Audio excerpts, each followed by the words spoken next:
Greetings from Stanford University. I'm Bill Barnett, professor at the Stanford Doors School of Sustainability and the Stanford Graduate School of Business. And I'm Charlotte Kramer, a current undergraduate at Stanford studying computer science and environmental systems engineering. And we have with us today Professor Tadashi Fukami. Tadashi, you just ran the last couple of days, an amazing conference here at Stanford and then also at Jasper Ridge. Could you tell us what the theme of the conference was and how you felt about it? Sure, yes, that was the conference focused on watershed restoration. For environmental sustainability, we thought that the watershed restoration would be a great topic to focus on because to me, when we think about environmental sustainability, I think one of the big problems is that we have become a very global community, and anything that happens environmentally, we don't really feel that the urgency. And so I think the local sense of place is critical, one of the critical things about sustainability. And for that, I thought that the watershed is a good ecological, biological, social, and cultural unit that we can think about together to see how we can think about localness as our need to think about sustainability. And so that was the reason for having this watershed restoration as the focus of the conference. Okay, well, that's interesting. And, for our listeners, we all hear about watersheds, but just for an ordinary person, could you help us understand why are watersheds important? Sure. It's so watershed, to give a definition. I think there are many definitions we can give, but it would be simply an area of land where a different water flow converges to a single point. Maybe it's a lake or ocean. And so it's a good geographical unit. And I think it's important, good, the landscape unit to think about environmental problems because of the interconnectedness of different pieces of land and different terrestrial and aquatic components of landscape, and they are all connected. And so to think about one place, one local area, we have to think about what's happening in the other area, and a watershed is a good unit for that. Oh, interesting. Now, Charlotte, you were at the conference. What were your reactions? I think really reiterating what you said, just finding that sweet spot between focusing on local cultures and especially tribal cultures as well, which are hugely impacted by watersheds, and then looking at how our networks of dams and how the way that we treat water is sort of globalized over larger scales. So what we do in one area has massive implications on other areas, and not only through how it impacts the people living there, but also the animals, the bacteria, the ecosystems. They all become entirely different worlds almost. Well, that's interesting. So, Tadashi, I noticed that you brought in a real mix of expertise and lived experience. What was the logic there? Sure, yes, that was the important part of this conference. We wanted to really have a broad range of experts because as researchers, if you're academic, you have to focus. There is an analysis of a specific field, but it's very easy to be siloed. And what we need is a holistic approach. So holistic view of this environmental problem was the really key to this. And that's why we had plant ecologists who think about terrestrial systems and freshwater ecologists, fish biologists, but also the tribal policy advisor from the Department of Water Resources, and then Indigenous scholar who is also a biologist. We wanted to have this broad range of expertise so that we can work together to see the linkages between different fields of research. I think for me as well, this conference really highlighted that more than any other issue, this idea of finding a balance between Western science and traditional cultures. If we want to find a solution, if we want to truly restore watersheds to their most optimal form, taking in everything to account, we have to find a balance between Western and traditional sciences. That was an important point. So exactly. So getting back to this issue of too much global connectedness that I mentioned, I think that what we need is the good sense of connection of people to the local ecosystem, and that's very hard to think about when we have food and clothes and everything that come from different places all over the world. And it's the tribal groups, indigenous group, who have held this notion that the humans are inseparable part of the local ecosystem. And so their views and their philosophy and their way of living, I think is very critical for thinking about sustainability. So in this watershed restoration conference, we really wanted to have some of those scholars, and we were lucky to have two people, Anesita Augustinus, who is a tribal policy advisor in the Department of California Department of Water Resources, and also Keith Parker, who is from Yurok tribe, but he's also a biologist. So he talked about how they are doing their restoration at their local landscape. I think for me personally as well, it was very interesting to see how much development is happening in this field and how much testing there is as well. So looking at networks of dams, looking at how the way that we operate dams impacts our ecosystems as well. There was one speaker who referenced that opening and closing dams to form hydropower. It was very, very clear to see how the fluctuations in water level were clear, even just during weekdays, throughout the week when we needed power, all of a sudden we'd flood areas. When we didn't need power, we'd starve them of water. So how quickly the tides of human behavior were impacting ecosystems so drastically. Yeah, that was a good talk. It was by Albert Urhi, who is from UC Berkeley. He's a freshwater ecologist, and he talked about that from using examples from Colorado. Mm-hmm.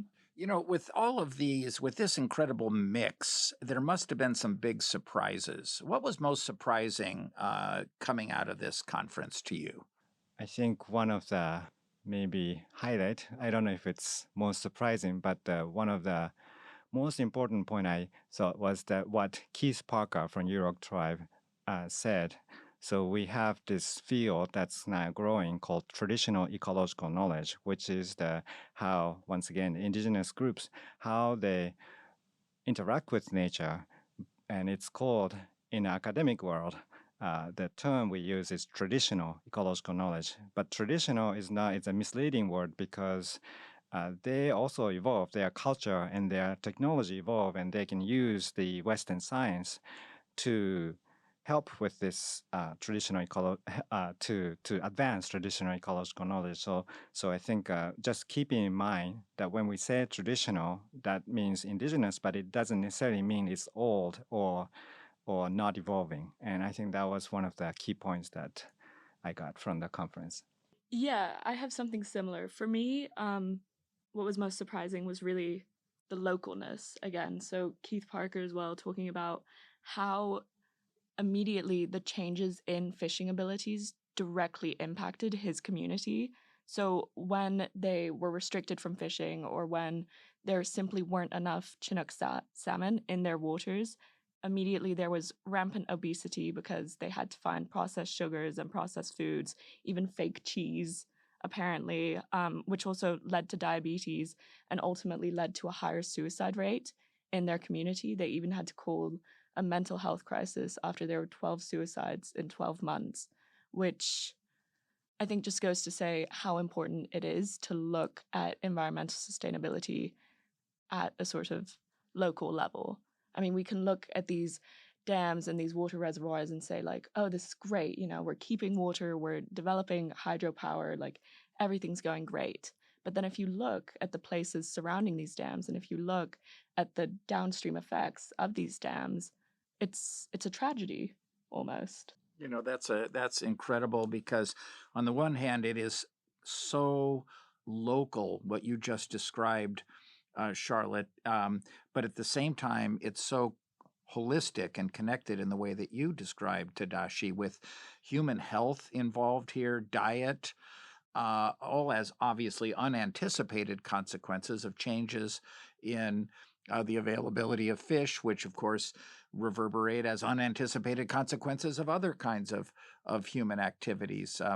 And so often I know when we think about sustainability, especially in light of the COP28 meetings that are going on right now, so much of the attention is on technologies, and technologies are important, but the human factor here is just so important. Exactly. We need an ethical foundation for sustainability, and technology doesn't provide that. It's a great tool, but we need the moral, ethical foundation for what we are doing. And for that, the people as part of nature is critical. And so when we think about restoration in general, including watershed restoration, we think about what would be the goal of restoration, what would be the goal when we can say we achieve some kind of sustainability. And as a natural scientist, natural science researchers, we tend to focus on biological features of the ecosystems or the physical features and hydrology and so on. But once again, we need to think about people, of course, there. And so the cultural restoration, the people's happiness and cultural richness, that's also should be considered part of restoration. And so for that reason too, I think this biocultural interactions that indigenous groups provide, these views, I think is really important. And that was really highlight once again in this conference. Yeah, we really focused, or you really focused on emphasizing the need for co-management and collaborative spaces where people can really come together, because it is still such a politically charged issue as well. There's a lot of mistrust between tribal communities and federal agencies, and rightfully so. So unless we make a conscious effort to really put all of our minds together on this, we're not going to find a balanced solution. And that's here in the United States. Of course, we confront these same issues in other parts of the world. At your conference, did these issues of local phenomena happening globally come up? Oh, that's a good point. We had a focus on California as a case study, and we wanted to have some local audience interested. Of course, globally relevant issue. We didn't discuss too much about that in the conference. Yes. So, Charlotte, in light of what you just experienced at this incredible conference, you're from the next generation. And the issues that come up with respect to watershed and the promise and hope and difficulties involved in restoration are so pertinent to you. Speaking, I hate to put you on the spot to speak as a representative of the future, but that's what you are here. Speaking from that perspective, what would you like to say? I guess I'd say it was surprising, even shocking, maybe. One figure which I'd like to add, Albert Ruhi stated that currently 60% of annual discharge in rivers globally is stored behind dams at the moment, and there are over 3,500 dam projects currently in the works worldwide. So it seems to me like we're building more and more dams, which going into this conference, I was like, that's great, hydropower, clean water. There won't be any fights over clean water, in these places, because we'll have dams, we'll have water. And then looking at this from a more local perspective, I realized, wait, this isn't good at all. I mean, restoring watersheds, sure, we can restore them, but we never really restore them to their full capabilities. They sort of taper off almost, so that their restoration sits at about 70, 80%, even after 100, 300 years, which isn't even my future at this point. So it was very almost dialectic, I was happy that we had clean water at first, and then I was realizing how awfully we were impacting these ecosystems' life cycles and the way that they worked. And to a certain extent, we have no real hope of restoring them to their full capabilities in the near future. What do you have to say about that, Tadashi? Yeah, that's a big challenge that we have. And I wanted to mention that in addition to dam constructions, more and more, we also have, the flip side is that we also have increased number of dam modification and dam removal as well, hoping that will restore good ecosystems. And so the challenge is where to place our efforts in thinking about dam modification and removal, and where we also need dam also. And we cannot go back to the world where we don't have any dam. And so where to keep dams and where to build new dams and where to remove dams, because that makes more sense for the environmental sustainability. I think that's going to be one of the challenges. And another thing that Charlotte mentioned about this slow recovery that was presented by David Moreno Mateos from University of Oxford. He talked about how, when we look at different data that we have available, how ecosystem recovery can be really slow, and it can be some of the characteristics of ecosystems to see complete recovery can take more than a century. And so that was also, to me, surprising to me. And it makes you think, because we have, of course, this rapid climate change. And if the recovery takes 100 years or more, then by that time, we will be in a different world with climate completely different. And so the ecosystem equilibrium, what we say in ecology, will constantly changing. And so how do we make sense of this slow recovery when we have this rapid climate change is another thing that we need to think more about in the future, I think. Well, you come out of a great conference often knowing new research questions that need to be looked into by the current generation of researchers and by the next generation of researchers. And this was a real eye-opener for me. Thank you so much, Tadashi. Thank you so much, Charlotte. And thank you, listeners. Until next time. The Stanford Initiative on Business and Environmental Sustainability podcast series is sponsored by the Stanford Graduate School of Business and the Stanford Dorr School of Sustainability. Music by Charged Particles. That's Caleb Hutzler, Mike Rock, and John Krosnick.